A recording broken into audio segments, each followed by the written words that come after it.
തില്ലങ്കേരിയിൽ കുടുംബവഴക്കിനിടയിൽ 3 വയസ്സുകാരന്റെ ദേഹത്ത് തിളച്ച വെള്ളമൊഴിച്ച മാതൃസഹോദരിക്കെതിരെ കേസ്. കാവുമ്പടി ലക്ഷം വീട് കോളനിയിലെ ഷാഹിദയ്ക്കെതിരെയാണ് മുഴക്കുന്ന് പോലീസ് ജാമ്യമില്ലാ വകുപ്പ് പ്രകാരം കേസെടുത്തത്. കോളനിയിലെ സക്കീനയുടെ മകൻ ആബിലിനാണ് സാരമായി പൊള്ളലേറ്റത്.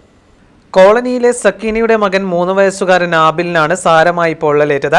കഴിഞ്ഞ മാസം 26-ന് കാവുമ്പടിയിലെ സക്കീനയുടെ വീട്ടിൽ വെച്ചായിരുന്നു സംഭവം. സംഭവത്തെപ്പറ്റി പോലീസ് പറയുന്നത് ഇങ്ങനെ: ആബിലിന്റെ മാതാവ് സക്കീനയും മാതൃസഹോദരി ഷാഹിദയും തമ്മിൽ വീട്ടിൽ വെച്ച് കുടുംബവഴക്കം ഉണ്ടായി. വാക്കുതർക്കം മൂത്തപ്പോൾ ഷാഹിദ അടുപ്പിലുണ്ടായിരുന്ന തിളച്ച വെള്ളമെടുത്ത് സക്കീനയുടെ ദേഹത്തേക്ക് ഒഴിക്കുകയായിരുന്നു. സക്കീനയുടെ ഒക്കത്തുണ്ടായിരുന്ന ആബിലിന്റെ ദേഹത്താണ് തിളച്ച വെള്ളം വീണത്. കുഞ്ഞിന് സാരമായി പൊള്ളലേറ്റു.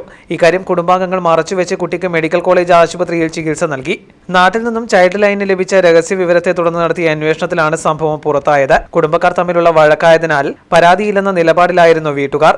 കുട്ടിക്ക് പൊള്ളലേറ്റ സംഭവത്തിൽ കേസെടുക്കണമെന്ന് ചൈൽഡ് ലൈൻ പോലീസിനോട് നിർദ്ദേശിച്ചു. ഇതേ തുടർന്നാണ് മുഴക്കുന്ന് പോലീസ് ഷാഹിദയ്ക്കെതിരെ ജാമ്യമില്ലാ വകുപ്പ് പ്രകാരം കേസെടുത്തത്.